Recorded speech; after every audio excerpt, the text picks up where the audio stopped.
বিদ্যুতের অভাবে বা আরো নির্দিষ্ট করে বললে গ্যাসের অভাবে কলকারখানা মানে মিল ফ্যাক্টরিগুলি সাফার করছে।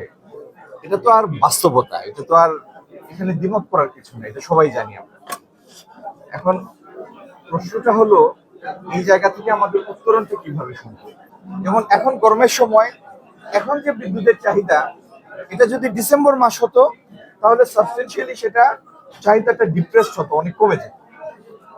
আপনি গত বছর এবং যে বছর ফ্যাসিস্ট সরকারের বিদায় নেয় সেই বছরের এই সময়কার লোডশেডিং এর স্ট্যাটিস্টিক্সটা নেন।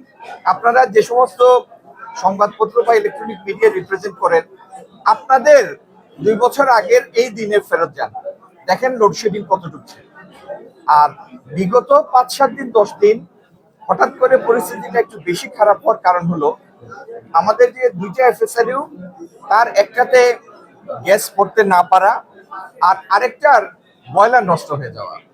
তো নতুন গ্যাস ভরা মানে একটা এফএসআরইউ আবার গ্যাস ভরা শুরু হয়েছে, যেটার ফল আপনারা পাচ্ছেন এখন। আর উন্নতি হয়েছে, আরো উন্নতি হবে।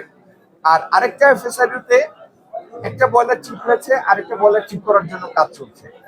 এটির কাজ সম্পূর্ণ হলে আপনারা 2টা এফএসআরইউ পুরা গ্যাস যদি আমরা পাই, তাহলে আমরা মনে করেন আজকে থেকে 1 মাস আগের অবস্থায় আবার ফেরত যাবো।